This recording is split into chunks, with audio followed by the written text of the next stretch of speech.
Welcome back to the Shimpling Park Farm Diary, where we're bringing the farm to you wherever you are. Another beautiful morning. We visited this field several times on the Farm Diary. First on the 4th of April, the diary entry number 5, when it was too dry to sow. Here it is now, about 2.5 months later. Spring porridge oats. Their seeds really filling out with this rain and looking like a great crop.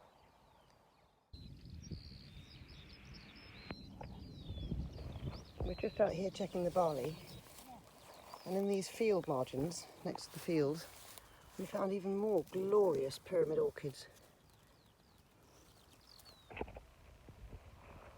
Lots of insects here as well. Look, there's another one.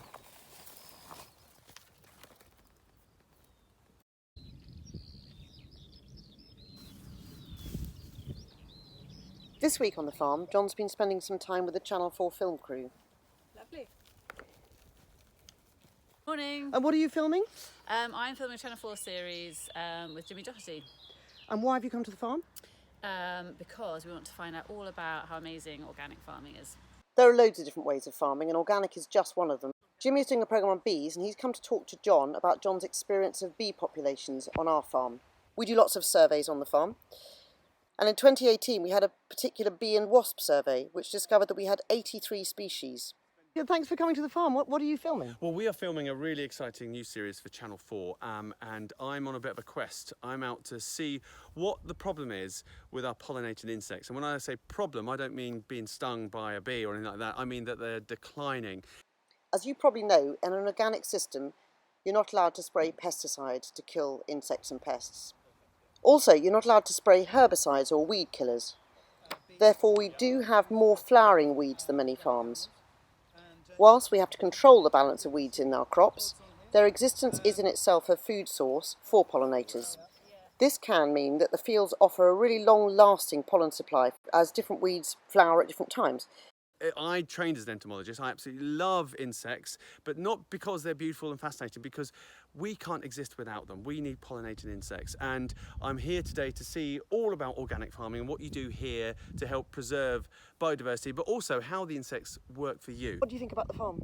Well, I think what's lovely is this field behind me of these field beans, which is your break crop, but look at it. I mean, I think most conventional farmers will think, oh, it's covered in weeds, how am I going to get rid of this?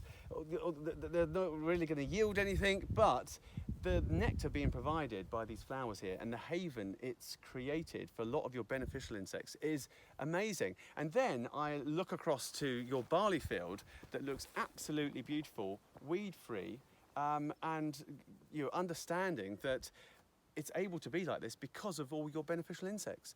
So you are really working with nature, and I think there's a lot that conventional farming can learn from organic farming, and plus I think there's a lot organic farming can learn from the latest of conventional farming. And what I would love to see is the meeting of the divide between conventional and organic. But it's wonderful to see.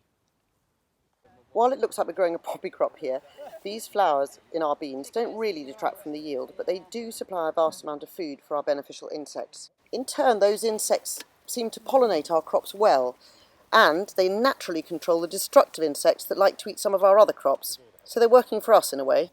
Jimmy's investigation into the consequences of different farming methods for bees is really great. I'm looking forward to seeing the wider programme on Channel 4 later in the summer. These are the little twin lambs we came to see when they were just born. And look how enormous they are now. It's very hot at the moment, so they're drinking a lot.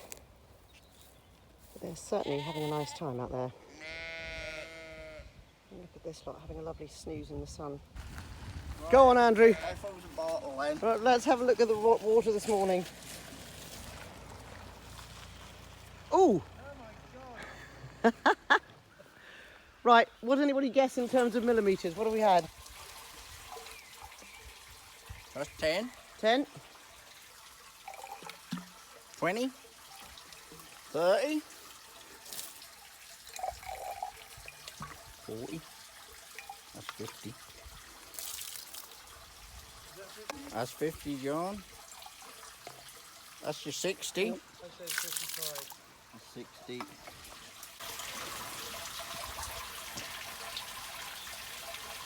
62. Crops are going to love that. Perfect time to have a good rain. We had a good look at some of the crops later on in the week, and actually their heads are really filling out. This is the triticale we planted in the spring, and it's already benefiting from this rain. Next week's weather is looking lovely and hot again, so among other things I'm hoping we're going to be able to go and see Kevin's beehives at last, and we're hoping to weigh some lambs. See you then.